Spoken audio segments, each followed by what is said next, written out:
Two teenage girls were alone on a bridge. They saw a man walking toward them. Something about him felt wrong. So one of them did something almost no one thinks to do in that moment. She secretly started recording him, and what she captured was the voice of the man police believe killed them. Guys, down the hill. That recorder would be heard by millions of people.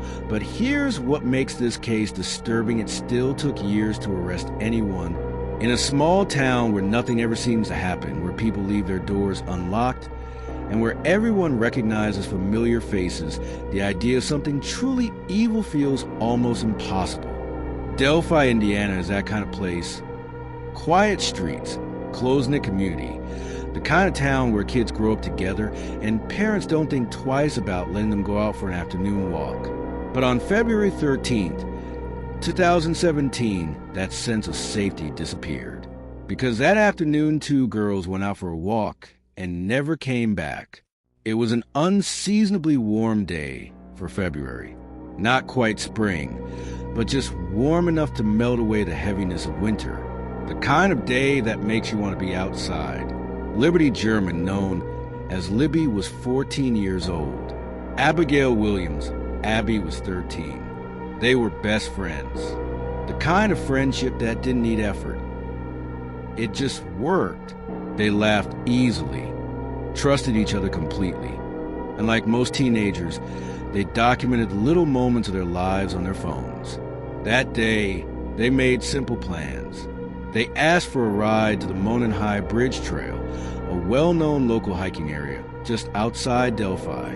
It wasn't unusual. People walked those trails all the time. At around 1:30 in the afternoon, Libby's sister dropped them off near the entrance. There was no sense of danger, no reason to worry.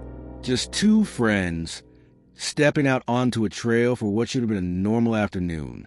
At some point during their walk, they made their way toward the Monon High Bridge. The bridge itself is striking and a little unsettling.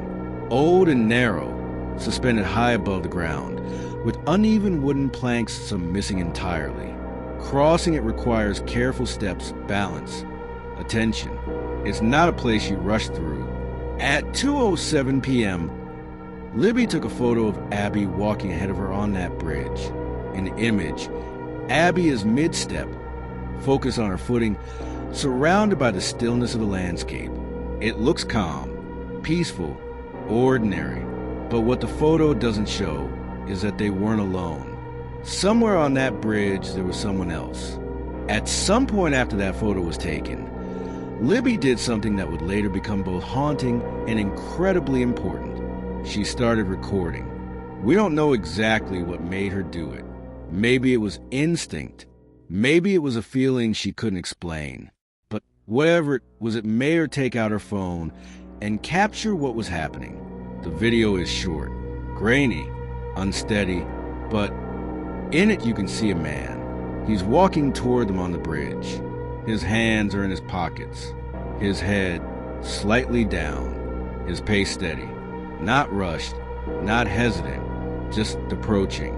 There's nothing dramatic in the way he moves, and somehow that makes it even more unsettling, because he looks calm, controlled, like he knows exactly what he's doing. And then the audio, a voice, clear enough to understand, calm but firm, guys down the hill. For words, simple, direct, but in those 4 words, everything changes. Because those words weren't a suggestion, they were a command. By the time the afternoon turned into evening, something was wrong. The girls hadn't shown up to be picked up. At first, it didn't seem like a crisis. Maybe they lost track of time. Maybe their phones died. Maybe they took a different path. But as minutes turned into hours, worry set in. Calls went unanswered. Messages weren't delivered. Family members began searching the trails themselves, calling out their names, hoping for a response. Soon, others joined in. Friends, neighbors, volunteers, and then law enforcement. The small town of Delphi came together quickly, everyone hoping for the same outcome, that the girls would be found safe, maybe cold, maybe lost but alive. But as the night went on, that hope started to fade. The search continued into the next day, and on February 14th, in a wooded area not far from the trail, searchers made a discovery. They found Abby and Libby. They were gone. The details of what happened in that space in those final moments have never been fully revealed to the public. Investigators have kept much of it private, but what they have said is enough to understand one thing. This wasn't random. This wasn't chaotic. There was intention from the very beginning. This case stood apart from others because even though the victims were gone, they had left something behind. Libby's phone, on it the video, the voice, the image of the man who had approached them. Investigators released the footage to the public, a blurry figure on a bridge. Then the audio, "Guys, down the hill." It spread fast, across news stations, social media, online communities. People listened to it over and over again, trying to pick apart every detail, every tone, every background sound. The man in the video became known as one thing, Bridge Guy. His image was everywhere. People analyzed the way he walked, the way he dressed, the way his body moved. Law enforcement released a sketch based on witness descriptions. Then later, they released another one. And the second sketch looked completely different from the first. Different age, different face, different impression entirely. It only deepened the mystery. Was it the same man? Was there more than one person involved? Or had the investigation taken a wrong turn somewhere? As time went on, the case didn't disappear. If anything, it grew. Thousands of tips came in, some promising, most leading nowhere. Online communities became deeply invested, building timelines, theories, and possibilities. But year after year, no arrest. For the families, time moved differently. Every day, without answers, felt longer than the last. Every update brought hope and then frustration. 5 years passed. And then, in October 2022, everything changed. Police arrested a man named Richard Allen. He was a stranger passing through town. He wasn't someone hidden on the edges of society. He was local. He lived in Delphi. He worked at a pharmacy.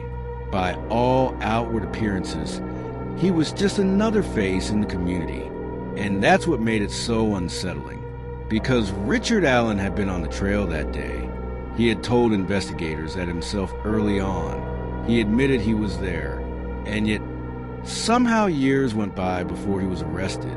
That detail alone left people with a question that still hasn't fully gone away. How was he missed? Was it a matter of timing, evidence, oversight, or something else entirely? Since his arrest, the case has only become more complex.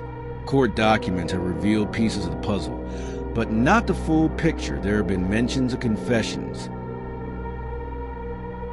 disputes over forensic evidence, arguments about what can and cannot be proven. The defense has challenged the investigation, raising questions about how evidence was handled and whether conclusions are as solid as they seem. At times, they've suggested alternative theories, even the possibility that more than one person could have been involved. And so, even now, years after that day on the bridge, the case isn't fully settled. It's still unfolding, still being argued, still being examined. And maybe that's why it continues to stay with people. Because it doesn't feel finished, because there are still questions, and because of one detail that's impossible to ignore. In the middle of an ordinary afternoon, something felt wrong, and Libby noticed. In those final moments, she made a decision. She took out her phone and recorded. She captured a face, a voice. The 43-second video shows Libby pointing the camera towards Abby, who is being followed by a bridge guy in the background. Abby is heard whispering at the camera, "Is he?" before her voice becomes inaudible. Libby sniffles before turning the camera and walking ahead while Abby says something else, also inaudible in the background. "See, this is the path. Libby says her camera pointed to ground before her voice drops that we're on. Abby rushes past the camera at this point. There's no path going there. Libby says the camera is still pointing towards the gravel on the road, so we have to go down here. One of them is heard panting, and another one is heard sniffling amid their footsteps on the gravel. Then Bridge Guy is heard saying the infamous lines that became synonymous with the case. Guys, down the hill. Then the video abruptly ends. The video was released on a website made by Allen's supporters, who claimed to be working on his post-conviction legal work. Following what they say was a wrongful conviction, a moment that would later echo far beyond that quiet trail in Delphi, 2 girls went out for a walk. One of them left behind a clue, and years later the world is still listening, trying to understand exactly what happened on that bridge. During the trial, Allen's defense tried to argue the girls were killed in a ritualistic sacrifice by Odinus, members of a Norse pagan religion linked with white nationalism, the Associated Press and CNN previously reported, citing defense motions. The theory was not allowed in a court after a judge ruled there was a lack of evidence to support the claim.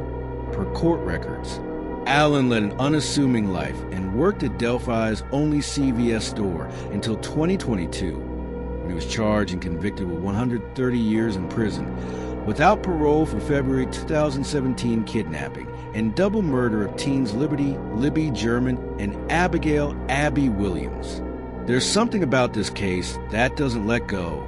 It still took years to put a name to him, and depending on how this case ends, some people may always wonder if that name was the right one. Because the truth is, we don't just remember this case because of what happened. We remember it because we heard him. If this case gripped you, there are countless other true crime stories unsolved, many still shrouded in mystery waiting to be uncovered. From chilling assassinations to unsolved murders, every story hides a lesson, and every detail could be the missing piece. Subscribe now to Tales of Crime and Mystery and join me as we dive deeper into the darkest corners of true crime, serial killers, and unsolved cases. Don't just watch history unfold. Uncover the truths others are too afraid to tell. Because the next case might be even darker than this one.